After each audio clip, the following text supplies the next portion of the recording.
আসসালামু আলাইকুম বন্ধুরা, কেমন আছেন? আশা করি সবাই ভালো আছেন। তো আজ আমি ট্যাংরা মাছের ঝাল ঝাল রেসিপি বানিয়েছি। এই রেসিপিটা গরম ভাতের সাথে একদম জমে যাবে। তো চলো শুরু করা যাক, কথা না বাড়িয়ে মূল রেসিপিতে চলে যাই। তো প্রথমে আমি 4 পিস ট্যাংরা মাছ নিয়েছি। দেখতে পাচ্ছেন বন্ধুরা, ট্যাংরা মাছে কত ডিম আছে পেটে। তো এটাকে ভালোভাবে ধুয়ে পরিষ্কার করে নেওয়ার পরে এতে আমি স্বাদ অনুযায়ী লবণ আর হলুদ গুঁড়া দিয়ে আমি এটাকে মাখিয়ে নেব।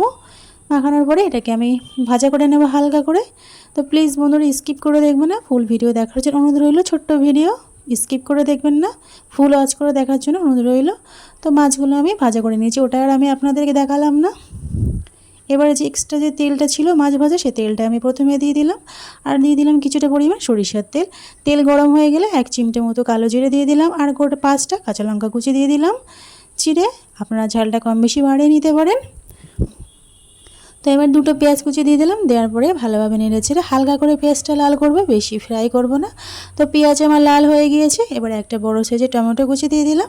টমেটোটাকে 2 মিনিট মতো একটু ভাজা করে নেব, যাতে করে টমেটোর কাঁচা গন্ধটা না থাকে। এবারে দিয়ে দিলাম 1 চামচের মতো আদা রসুন বাটা, আর 1 চামচের মতো জিরে বাটা দিয়ে দিলাম। দিয়ে মশলাটা ভালোভাবে একটু ভাজা করে নেব, দুটোই কাঁচা যাতে গন্ধ না থাকে। এবার একটু পরিমাণ মতো পানি দিয়ে দিলাম। দেওয়ার পরে মশলা অ্যাড করবো। এবারে 1/2 চামচের মতো হলুদ গুঁড়া দিয়ে দিলাম, আর স্বাদ অনুযায়ী লবণ দিয়ে দিলাম। দেওয়ার পরে মশলাটাকে প্রথমে আমি কষিয়ে নেব ভালোভাবে। তো বন্ধুরা যে যেখান থেকে পারছে আমার ভিডিও দেখছেন, দেশ বা বিদেশে বাইরে, আমার পাশে থাকার জন্য তাদেরকে অসংখ্য অসংখ্য ধন্যবাদ। তো আমার মশলাটা ভালোভাবে কষানো হয়ে গিয়েছে। এবারে যে ট্যাংরা মাছটা ভাজা করে রেখেছিলাম, সেই ট্যাংরা মাছটা দিয়ে একটু মাছটাকে কষিয়ে নেব মশলার সাথে। তো আমার 1 পিঠ কষিয়ে নিয়েছি, আর 1 পিঠ আমি মাছগুলো সব আস্তে আস্তে করে উল্টে দিলাম, কারণ মাছের পেটে ডিম আছে, সেই জন্য আমি বেশি নাড়াচাড়া করলাম না।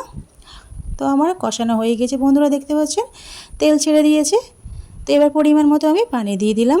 তো বন্ধুরা যারা আমার চ্যানেলে এখনও নতুন, প্লিজ সাবস্ক্রাইব করার জন্য অনুরোধ রইল।